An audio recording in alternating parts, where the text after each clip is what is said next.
Sir, Kashmir को जमीन का टुकड़ा ना समझा जाए, जिंदा लोग बसते हैं। जब तक कश्मीरियों का दिल नहीं जीतोगे, कश्मीर का दिल कभी नहीं जीत पाओगे। ये मुझे देखते ही आपको भ्रष्टाचार की क्यों याद आ गई? नहीं सर, भ्रष्टाचार की नहीं, राजा की याद आ गई। इसको क्लैरिफाई कीजिए। सर, राजा की याद आई। We have a distinguished member here from the same fraternity. Sir, राजा की याद आई। 2014, ये कौन से इतिहास की समझ विकसित कर रहे हैं कि 2014 से पूर्व इस देश में अंधेरा था और 24 में अगर कुछ और हो गया तो देश में सन्नाटा हो जाएगा। We are equally concern. और मैं तो कहूंगा कि तराजू उठा लो ना भाई, आविष्कार करवा लो किसके अंदर कितना पेट्रियोटिज्म है, पता चल जाएगा हकीकत क्या है और फसाना क्या है, अफसाना क्या है। तो तोता और राजा की कहानी में पिक्चर अभी बाकी है, शेष अगले अंक में, संभवतः बजट में। एक फिल्म थी कभी कभी, उसमें एक शाहिर की बड़ी अच्छी लाइन थी, कभी कभी मेरे दिल में एक ख्याल आता है। तो बाकी जो आगे है वो नहीं कहूँगा क्योंकि संदर्भ दूसरा है, लेकिन कभी कभी मेरे एक दिल में एक ख्याल आता है कि राजनीतिक जिंदगी में अगर हमारी महामहिम राष्ट्रपति खुद से अपना स्पीच लिखने लगे, अभिभाषण, तो शायद ये स्तुति गान ना होता जो इतने पन्नों का मिला है। अब ये कब होगा सर? ये हमेशा से होता रहा होगा, लेकिन कई चीजें जो हमेशा से होती रही हैं वो अच्छी हो ये आवश्यक नहीं है। क्यों सर? क्योंकि जमीन की हकीकत और अभिभाषण के तथ्य मेल नहीं खाते हैं सर, और ये चिंता का विषय है। मसलन मैं शुरुआत करूं एक छोटी सी चीज से। पैरा 2 कहता है स्थिर सरकार। अरे समाज अस्थिर है तो स्थिर सरकार का क्या करें? उस ऑर्केस्ट्रा में जाकर के हम भी गाना गाएं? समाज में अस्थिरता के लक्षण जहां चले जाइए, क्षेत्रीय आधार पर, धर्म के आधार पर, जातिगत विषमता के आधार पर इतनी अस्थिरता है और हम स्थिर सरकार का महिमा मंडन करें। सर, स्थिर सरकार वो होती है जो समाज में अस्थिरता पैदा ना होने दे। यहां उल्टा मामला है, ये चिंता का विषय है। इसकी अभिव्यक्ति माननीय राष्ट्रपति महोदया के अभिभाषण में नहीं होती है। सर, 370 का जिक्र आया। 370 के जिक्र को मैं, धन्यवाद सभापति महोदय, 370 के जिक्र को मैं थोड़ा चाहता हूं कि एक व्यापक कैनवास पे लें। आजकल ऑथेंटिकेशन की बहुत बात होती है सर, मैं पूरी की पूरी किताब लेके आया हूं। कश्मीर आफ्टर 370 अनुराधा भसीन जी ने लिखी है, कश्मीर टाइम्स की एडिटर रही हैं। सर, लगातार खबरें आ रही हैं, आप कहते हैं कि नॉर्मैलिसी है। सर, दिल्ली के दरबार से नॉर्मैलिसी बोलना और कश्मीर में जाकर के उस नॉर्मैलिसी को महसूस करना, इसमें बहुत बड़ा फर्क है सर। महीनों से वहां बुलडोजर चलाए जा रहे हैं, कहा जा रहा है सरकारी जमीन से अतिक्रमण हट रहा है, लेकिन सर लोगों के घर तोड़े जा रहे हैं बिना नोटिस के। मैं बार बार कहता हूं माननीय सभापति महोदय आपके माध्यम से, सर, कश्मीर को जमीन का टुकड़ा ना समझा जाए, जिंदा लोग बसते हैं। जब तक कश्मीरियों का दिल नहीं जीतोगे, कश्मीर का दिल कभी नहीं जीत पाओगे, चाहे आप लाख कोशिश कर लें। सर, भ्रष्टाचार के बारे में भी कहा गया, तो सर मैं तो सोच के आया था कि ऐसी कोई बात ही नहीं बोलूंगा। अचानक आपको देखा और आप आए, बीच में प्रवेश की, देख कहानी याद आई। एक राजा को तोतों का बड़ा शौक था, कारोबारी तोते रखते थे राजा साहब, तोते का बड़ा शौक था। नहीं, आप बताइए, मुझे देखते ही आपको भ्रष्टाचार की क्यों याद आ गई? नहीं सर, भ्रष्टाचार की नहीं, राजा की याद आ गई। इसको क्लैरिफाई कीजिए। सर, राजा की याद आई। We have a distinguished member here from the same fraternity. Sir, राजा की याद आई। सर, तो कई तोते थे उसके पास, लेकिन अचानक उसका स्नेह एक खास तोते के लिए काफी हो गया।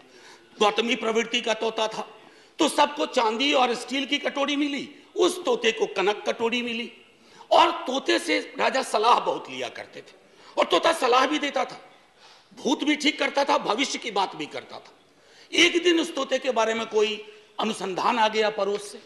उस अनुसंधान के बाद तोता थोड़ा बीमार रहने लगा। अब उस बीमार तोते की वजह से राजा ने भी खाना पीना छोड़ दिया, लेकिन उस तोते का एक और भाई था जो विनोदी स्वभाव का था। अब उसने फूल नाम की एक कंपनी और एक हाँ बैंक हुआ करता था, हाँ बैंक के 48,000 करोड़ उस तोते ने 1303 करोड़ में केमन आइलैंड पे दे दिया। ये प्राचीन काल की बात है सर। तो तोता और राजा की कहानी में पिक्चर अभी बाकी है, शेष अगले अंक में, संभवतः बजट में। सर, राष्ट्रपति के अभिभाषण पर विशुद्ध राजनीतिकरण होता है, राजनीतिकरण होनी भी चाहिए। लेकिन सर 2018 से लेकर अब तक जब अभिभाषण में आप कंटेंट एनालिसिस करो तो 43 बार 2014 का जिक्र होता है। सर इतना तो 1947 का जिक्र नहीं होता जब हम आजाद हुए थे। 2014 ये कौन से इतिहास की समझ विकसित कर रहे हैं कि 2014 से पूर्व इस देश में अंधेरा था और 24 में अगर कुछ और हो गया तो देश में सन्नाटा हो जाएगा। सर शून्य और सन्नाटे के बीच में सर मेरा समय सर मैं माननीय सभापति महोदय, टॉलरेंस 1952 में बाबू राजेंद्र प्रसाद एक बड़ा दिलचस्प किस्सा है कि 2014 की खासियत क्या है। I was elected to parliament in 89। तो एक second, let's be little decorous. हाँ, be little decorous. These snipe swords should not be there. They don't give any dignity to anyone in the house. So we started a decade in 90s. So we used to have MPs, ex-MPs. But there was a new breed during 90s, ex-MPs, AXED. They couldn't complete their term. 9th Lok Sabha was there. Then thereafter we had that situation when we had Indra Kumar Gujral ji, S.D. Devgowda ji, and also Atal Bihari Vajpayee ji for 2 terms.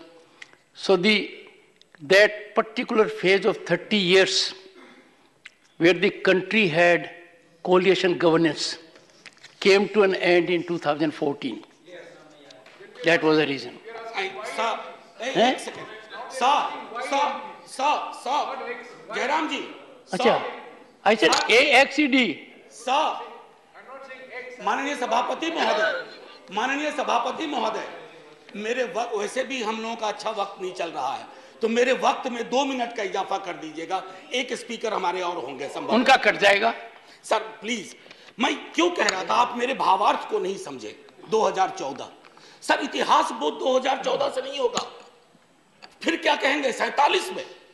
हम पहली आजादी की वर्षगांठ हमने 48 में मनाई थी sir, तब तक बापू को खो चुके थे। हाँ, आज 75वें वर्ष में इस तथाकथित अमृतकाल में मैं ये देख रहा हूं कि गांधी की हत्या करने वालों का महिमा मंडन हो जाता है। ये भी है, ये है, इसके लिए 2014 चिंता का विषय था। और कोई नहीं, प्रधानमंत्री डेमोक्रेटिकली इलेक्टेड हुए, कौन विरोध करेगा। लेकिन डेमोक्रेसी में कई एनोमलीज आ रही हैं, विसंगतियां आ रही हैं, उनका जिक्र ना करूं तो पार्लियामेंट फिर किस बात की। सर राजेंद्र बाबू तक टॉलरेंस की बड़ी बात हुई, उनसे लेकर के सहिष्णुता की बात हुई। अब सहिष्णुता शब्द गायब है अभिभाषण से। क्या नहीं चाहिए हमें सहिष्णुता? क्या हम नहीं देख रहे हैं कि हमारे समाज में कटीली दीवारें लगाई जा रही है कौमों के बीच में? बुलडोजर प्रतीक बनता जा रहा है उत्पीड़न का, माइनॉरिटी राइट्स के हनन का। ऐसे दौर में सर, ऐसे दौर में टॉलरेंस शब्द का बार बार उठान होना, बयान होना यह आवश्यक था। टॉलरेंस शब्द को दूर करके you are appearing basically as an intolerant government which is not in the grain of Indian democracy. Agniveer का जिक्र हुआ सर। अग्निवीर, कभी युवाओं से पूछिए कि पूरी जिंदगी जो तुम ये तैयारी कर रहे हो सिर्फ 4 वर्ष के लिए। सर हम सब, मैं नौकरी में हूं सर, मैं नौकरी में हूं, इसलिए सामाजिक सुरक्षा पेंशन की गारंटी है सर, गारंटी है। ये कौन सा निजाम कर रहे हैं सर इस देश में? मैं जिक्र नहीं करना चाहता हूं कि ये क्या है। ये तो लॉलीपॉप भी नहीं है, ये जहरीला फल है जो समाज में है। कभी उन युवाओं से पूछिएगा कि उनको ये 4 वर्ष वाले आइडिया का वो क्या सोचते हैं। सर लगातार फॉरेन पॉलिसी पर भी मैं देख रहा हूं अभिभाषण चुप सा होता जा रहा है। फॉरेन पॉलिसी पर बात नहीं होती। सेना की सुप्रीम कमांडर है हमारी राष्ट्रपति जी। सेना के सुप्रीम कमांडर को क्या यह अंदेशा नहीं है कि चाइना के बॉर्डर पर हालात उचित नहीं है? मैं माननीय रक्षा मंत्री के बयानों को सुनता हूं तो चिंता होती है, लेकिन डिनायल है, डिनायल है सरकार की तरफ से। एक पड़ोसी के लिए तो लाल आंख निकाल देते हैं, दूसरे पड़ोसी के नाम पर आप चुप हो जाते हैं। Honorable member, security is a very sensitive subject, and you are a professor. we expect such a subject to be taken up very seriously Sir, and let it not be sir, usual discourse. Go ahead. Sir, I am a student of political science and history. In 1962, when India was at war with China, we had debated that in this parliament. Sir, national security, definition of national security is not the core prerogative of the ruling party. We are equally concerned. और मैं तो कहूंगा कि तराजू उठा लो ना भाई, आविष्कार करवा लो किसके अंदर कितना पेट्रियोटिज्म है, पता चल जाएगा हकीकत क्या है और फसाना क्या है, अफसाना क्या है। ये मैं कहना चाहता था। सर, लगातार बीते वर्षों में अगर मैं कहूं, फिलिस्तीन का जिक्र हुआ करता था। हमारे सारे प्रेसिडेंट वाजपेयी जी के टाइम तक फिलिस्तीन पे चुप हो गए। काहे को? क्या वजह है? क्या हम अपनी विदेश नीति में ये ताकत नहीं पैदा कर सकते कि oppressed community anywhere is our shall have our concern? कितना बदल गए हम सर। मैं जानता हूं हिंदुस्तान के नजरिए से देखिए, लेकिन हिंदुस्तान की नजर मत बदलवाइए। जो 47 में नींव रखी गई थी, उस नींव को मत हिलाइए। उस नींव को हिला दीजिएगा तो पार्लियामेंट की बिल्डिंग भी ढा ढा के गिर जाएगी। ये चिंता का विषय है सर। जुडिशियरी, उसके बारे में भी जिक्र था। जुडिशियरी पर आजकल मैं देख रहा हूं 2 चम्मच सुबह 2 चम्मच शाम के हिसाब से बयान आते रहते हैं सरकार की ओर से। साहब, हम सब जानते हैं कि जुडिशियरी में रिप्रेजेंटेशन होना चाहिए। हमारा दल, राष्ट्रीय जनता दल और हमारे नेता लगातार कहते रहे कि वंचित समाज SC ST OBC का जब तक प्रतिनिधित्व नहीं होगा, न्यायपालिका और न्यायालय दूर रहेंगे हमसे। लेकिन सर, मामला बेसिक स्ट्रक्चर पर आ गया और बयान ऐसे आ रहे हैं जिनको ना मौलिक की समझ न संरचना की समझ। बेसिक स्ट्रक्चर पर मैं तो और किसी को नहीं कहूंगा, आप आडवाणी जी को देख लीजिए, उनको पढ़ लीजिए, पता चल जाएगा। माननीय प्रेसिडेंट साहिबा के बयान में जातिगत बहुत बातें हुई, SC ST OBC। सर, पूरे देश में एक लहर चल रही है जातिगत जनगणना की। आपके भी लोग अब बोलने लगे हैं, सत्ता पक्ष के। सर, मैं 12वें मिनट पे खत्म कर दूंगा, हालांकि 2 मिनट आपको जोड़ना भी था सर, माफी के साथ। मैं सिर्फ ये कहना चाहूंगा सर कि जातिगत जनगणना के लिए सरकार, आपका कोई नुकसान नहीं होगा। मैं आपको यकीन दिलाता हूं, थोड़ा फायदा होगा। हकीकत देखिए कौन कहां खड़ा है, इसलिए बिहार में हम सर्वेक्षण करवा रहे हैं। प्रेरणा लीजिए ताकि जिनका हक, जो वंचित रहे हैं, अब ब्लास्ट फ्रॉम द पास्ट अक्सर आता है, नाम बदलो नाम बदलो। डेली पार्लियामेंट के बाहर कोई पूछता है आज वो फलाना का नाम बदल रहा है। मैंने कहा यार, पीस मिल में क्यों करते हो, खुदरा खुदरा कर रहे हो, थोक में करो, थोक में करो। अभी मंत्रिमंडल का विस्तार शायद होगा, एक मंत्रिमंडल बनाओ, नाम बदलो मंत्रालय, एक साथ बैठ करके एक बार में हिसाब कर दो। अरे साहब, नाम बदलने से इतिहास बदलता ना, तो नाम बदलने वाले खुद बदल गए, इतिहास नहीं बदला। हड़प्पा की सभ्यता से लेकर जो कुछ आज तक हुआ इस मुल्क में, वो हमारी धमनियों में है, किसी को कमतर मत दिखाइए। और रही बात मुगलों की, आपके अंदर तो एक बहुत बड़ा मुगल है, वो भी बिल्डिंग बनाने का शौकीन था, अभी बहुत शौकीन। खैर, एनीवे सर, मैं आखिरी टिप्पणी ये करूंगा आपके समक्ष सर, बिना नाम बताए बता रहा हूं। हम सबल केंद्र चाहते हैं, लेकिन केंद्र की सबलता संविधान से आती है, किसी दल के सत्ता पर एक अधिकार से नहीं आती। यदि केंद्र का व्यवहार न्यायपूर्ण नहीं रहा, यदि दलगत आधार पर प्रदेशों के साथ भेदभाव या पक्षपात किया गया, तो प्रदेशों में केंद्र विरोधी भावनाएं जन्म लेंगी। मैं नहीं सर, अटल जी 74 का भाषण। बस सर, आखिरी, कुछ मित्रों ने इसे अनावश्यक कर्मकांड, यानी इस बहस को कर्मकांड का, मुझे तो यह सारा दृश्य प्रहसन सा प्रतीत होता है। राष्ट्रपति का अभिभाषण ही नहीं, इस पर होने वाली यह चर्चा करने वाला यह सदन, यह संसद कुछ अर्थों में बेमानी, व्यर्थ, जनजीवन से कटा हुआ। मैं नहीं, अटल जी, ये हमारे लिए आईना होना चाहिए। सर, आखिरी सर, जय हिंद तो बोलने दीजिए सर, जय हिंद बोल देने दीजिए, 2 मिनट मेरा जोड़ना भी है आपका।